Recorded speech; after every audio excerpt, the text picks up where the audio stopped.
नमस्कार जय जगन्नाथ। आज मोर कहानी अच्छी गर्वर फल। कण छन छन खेतटीए खेतर हिड़कल पिंपुड़ींकर एक दल वर्षा ऋतु पाखे आसुवा देखि दलर मुखिया कहला, एठी रहिबा आम पई निरापद नुहे, सभी चल उच्च स्थान को चली जावा। दिन स्थिर करी मुखिया सभी को धरी स्थान खोजा लगिले। सब पिंपुड़ी एक मनरे धाड़ी करी आगक आगक बढ़िले। से माने पहुँचिले एक सपुरी बुदा मूले। मुखिया को सपुरी बुदा स्थानटी पसंद है। मुखिया सभी मत नेले। जगहटी भी समस्तंकर मन को पाइला। दलरे युवा पिंपुड़ीटीए थिला। काहारी कथा से मानेनी कि काहारी कथा शुणेनी। से जगह को से ना पसंद कला। मुखिया ताको जेते प्रकार बुझाइले भी से रोकठोक मना करदेला। दलर अन्य मान कथा को मध्य काटिदेला। ओलटा धमक दे कहला, तमर जदि एठी रहिबार रुह, मो दल छाड़ी चली जीवी। आउ काहारी कथा को से शुणिलानी एवं दल छाड़ी चलीगला।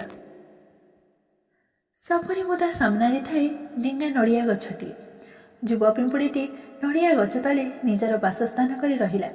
साथी सांग पिंपुड़ी मान को सब बेले ताश्चर्य करी कहला, तमे माने पड़ी था से बामन गछ तले, देख मोर होतवा गछटी केमिति आकाश को छुंची। दिन को दिन युवा पिंपुड़ीर गर्व अहंकार बढ़िबारे लागिला। पुराणा साथी पिंपुड़ी मान को देखाई शिखाई बहुत कथा कहला, हेले साथी पिंपुड़ी माने तार सब कथा शुणी चुप रुहंती। दिनकर घटना साथी पिंपुड़ी मान को देखी युवा पिंपुड़ीटी कहला, देख मु एकुटिया रहुची, केते स्वाधीन अच्छी, जुआड़े इच्छा हेले जाई पारुची, जहा मन हेले खाई पारुची। आज मोर मन हेउची ए नड़िया गछ ऊपर को चढ़ीबाकू। मु ऊपर को चढ़ी जीवी आ तमे माने तले हाँ करी चाहिथिबो। एतकी कही से हसी हसी गछ ऊपर को चढ़ीबाकू लागिला। ठीक एही समय रे थिला नड़िया गछ ऊपर सुखिला नड़ियाटे दोल करी ता ऊपर पड़िला।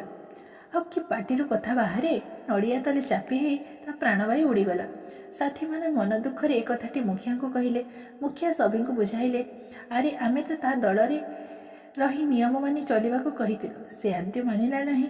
जेबेठु दल छाड़िला बलसान बिन विचारी सभी को उपहास करी कहूची, कथारे अछि परा गर्व कले खर्व हुए। धन्यवाद। जय जगन्नाथ।